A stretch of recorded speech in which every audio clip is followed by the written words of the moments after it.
भगवान शिव और श्रीहरि की कृपा से राजा कंठ को सदगति प्राप्त हुई। जैसा मैं नीतू पांडे यूट्यूब चैनल पर सबका स्वागत करती हूँ। इस कथा का वर्णन स्कंद पुराण में मिलता है। इस कथा में भगवान शिव यानी कि भगवान शिव के सोमनाथ की चर्चा की गई है। कहते हैं सोमनाथ का मंदिर ब्रह्म हत्या के दोषों से बचाने के लिए बहुत ही अच्छी माना गया है। सोमनाथ में ब्रह्म हत्या के दोष का पाप नहीं लगता है, लेकिन उसके बाहर आने पर लग जाता है। तो इस तरह से भगवान शिव हर चीज़ देने में सक्षम है। भगवान शिव की कृपा से मनुष्य को हर वो चीज़ प्राप्त हो सकती है जो इस संसार में दुर्लभ हो, यानी कि उनकी आराधना पूजा उपासना करने पर वो दुर्लभ से दुर्लभ वस्तु भी मनुष्य को प्रदान कर देते हैं। इसलिए तो श्री हरि भी भगवान शिव का ही ध्यान करते हैं, उनकी पूजा और उपासना करते हैं। उनके इष्ट भगवान शिव ही होते हैं। तो इस तरह से लेकिन भगवान शिव भी मनुष्यों की सद्गति का बड़ा ख्याल रखते हैं। जब भी मनुष्य भगवान शिव को प्रिय होता है तो उस मनुष्य को भगवान शिव स्वयं भगवान विष्णु के पास छोड़ाते हैं ताकि उस मनुष्य को सद्गति यानी कि मोक्ष प्राप्त हो सके। तो इस तरह से एक कथा आरंभ करते हैं। मार्कंडेय ऋषि कहते हैं, राजन पूर्व काल में संबर नाम के एक राजा हुआ करते थे। संबर के पुत्र त्रिलोचन और त्रिलोचन का पुत्र कंठ हुआ। यह कंठ बड़ा नीच था, सदा पापों में ही लगा रहता था। एक दिन वह वन में घूम रहा था। उसी समय उसे मृगों का झुंड दिखाई दिया, यानी हिरन का झुंड। कंठ ने उस पूरे झुंड को अपने बाणों का निशाना बना दिया। उसी झुंड में एक ब्राह्मण भी थे जो मृग का रूप धारण करके निर्जन वन में विचर रहे थे। वे भी उस समय कंठ के शस्त्र से मारे गए। कंठ को ब्रह्म हत्या लगी और वह तेजोहीन होकर पृथ्वी पर विचरने लगा, यानी कि उसकी मति भ्रष्ट हो गई। उसे कुछ पता ही नहीं चला, इधर उधर घूमने लगा। घूमता घूमता वह नर्मदा और नागेश के संगम पर जा पहुंचा, यानी कि जहाँ सोमनाथ मंदिर है, तथा अधिक थका होने के कारण एक वृक्ष की छाया में सो गया। उसके बाद उठा और संगम में नहाकर बड़ी भक्ति के साथ उसने भगवान सोमनाथ का पूजन किया। उसके बाद कंठ ने कंठ तक नर्मदा का पापनाशक जल पी लिया। इसी समय एक ब्राह्मण संगम तीर्थ में स्नान करने के लिए आ रहे थे। रास्ते में उन्हें वृक्ष पर बैठी हुई एक भयानक स्त्री दिखाई दी। वह स्त्री उनसे बोली, विप्रवर, यदि तुम संगम में स्नान करने के लिए जाते हो तो वहाँ मेरा पति ठहरा हुआ है, उसे शीघ्र भेज देना। यह सुनकर ब्राह्मण देवता संगम पर गए और वहाँ वृक्ष की छाया में बैठे हुए कंठ को देखकर बोले, मैंने वन में एक स्त्री देखी है। उसने मुझसे कहा है कि संगम पर मेरा पति है, उसको मेरे पास भेज दो। तब कंठ ने अपने एक सेवक से कहा, तुम जाओ और उससे पूछो कि तुम कौन हो और कहाँ से आई हो। सेवक वहाँ वह स्त्री बैठी थी वहाँ गया और इस प्रकार बोला, बाले, राजा कंठ पूछते हैं कि तुम कौन हो और कहाँ से आई हो। स्त्री बोली, जितात्मा, पुरुषों को शिक्षा देने वाले गुरु हैं, दुष्टों का शासन करने वाले राजा हैं और इस लोक में जो छिपे हुए पाप करते हैं उन सबके शासक विवस्वान के पुत्र यानी कि सूर्य के पुत्र यमराज हैं। इस कंठ ने मृग रूपधारी ब्राह्मण का वध किया, इसलिए इसे ब्रह्म हत्या लगी है। ब्रह्म हत्या में ही हूँ। यद्यपि मैंने इसे पकड़ रखा था, तथापि इस तीर्थ के प्रभाव से वह मुझसे छूट गया है। यहाँ नर्मदा से आधे कोस के अंदर ब्रह्म हत्या का प्रवेश नहीं होता है। मैं उस जगह नहीं जा सकती हूँ जहाँ पर नर्मदा और भगवान सोमनाथ का पूजा होता है। मेरा जाना वहाँ पर वर्जित है। इस तरह से ब्रह्म हत्या कहती है उस दूत को। अतः तुम जाओ, कंठ को शीघ्र ही यहाँ भेज दो ताकि मैं उसे पुनः पकड़ सकूँ। सेवक ने लौटकर राजा से सब वृत्तांत कह सुनाया। उसकी बात सुनकर राजा कंठ पृथ्वी पर गिर पड़ा।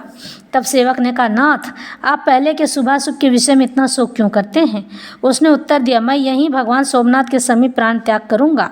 उसके बाद राजा ने संगम के पापनाशक जल में स्नान किया, भक्ति पूर्वक भगवान सोमनाथ की पूजा की और 3 बार उनकी परिक्रमा करके प्रज्वलित अग्नि में प्रवेश किया। उस समय वह मन ही मन पीताम्बर और महान मुकुट धारण करने वाले भगवान विष्णु का ध्यान कर रहा था ताकि वह सद्गति को प्राप्त कर सके और उसके ब्रह्म हत्या का दोष भी समाप्त हो सके। इसमें ब्रह्म हत्या का दोष भगवान शिव समाप्त करते हैं और सद्गति भगवान विष्णु प्रदान करते हैं। यह प्रार्थना करता था कि श्री हरि के ध्यान से मेरी उत्तम गति हो। उस समय उसके ऊपर आकाश से फूलों की वर्षा हुई। यह अनुपम आश्चर्य देखकर कंठ के सेवकों ने भी एक दूसरे की ओर दृष्टिपात किया और भगवान गदाधर का ध्यान करते हुए उन्होंने उसी अग्नि में अपने शरीर की भी आहुति दे दी। तब वे सब के सब दिव्य विमान पर आरूढ़ हो स्वर्ग लोक को चले गए। युधिष्ठिर, भगवान सोमनाथ का ऐसा ही प्रभाव है। अष्टमी अष्टमी और चतुर्दशी को शुभ दिन में सब समय और विशेषतः शुक्ल पक्ष में सप्तमी तथा रविवार का योग होने पर मनुष्य उपवास करके भक्ति भाव से रात्रि में जागरण करे। भगवान शिव को स्नान कराकर उनके श्री विग्रह में चंदन का लेप करे और पुष्प धूप आदि देकर घी से दीपक जलावे। फिर दूसरे दिन अष्टमी युक्त सोमवार को प्रातः काल क्रोध को जीतने वाले, निंदा से दूर रहने वाले, सर्वांग सुंदर शांत अपनी पत्नी का पालन करने वाले, गायत्री मंत्र जप पारायण तथा कुकर्म रहित ब्राह्मण का पूजन करे। ऐसा करने से वह भगवान शिव के लोक में जाता है। इस तरह से राजा कंठ ने अपनी सदगति के लिए भगवान सोमनाथ की तपस्या की और भगवान श्री हरि से अपनी सदगति मांग ली। सोमनाथ भगवान का पूजन करने से ब्रह्म हत्या का पाप मिट गया, लेकिन वहीं तक, जिस जगह तक वो वहाँ निश्चित तौर पे था। वैसे ब्रह्म हत्या का दोष मिटाने के लिए श्री रामेश्वरम जाके भगवान शिव की आराधना करने पर, रामेश्वर शिवलिंग की आराधना करने पर मनुष्य के बड़े से बड़े ब्रह्म हत्या का दोष, पितृ हत्या का दोष आदि सब मिट जाते हैं।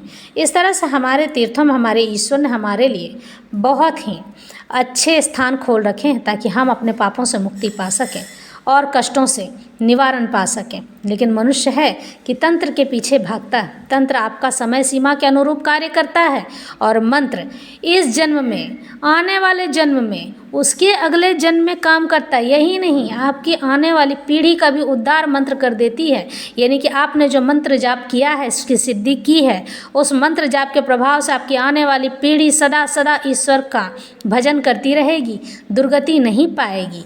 और यही नहीं, दुर्गति में फंसने से भी बच जाएगी। लोग अगर उसका बुरा करना चाहेंगे तो वही जाप किया हुआ मंत्र, जिसे हम पूर्वज कहते हैं, हमारे पूर्वजों ने अच्छा कर्म किया होगा, इसलिए हमारे बच्चे ऐसे निकले हैं। इस तरह से कहा जाता है, पूर्वजों का आशीर्वाद होने के कारण।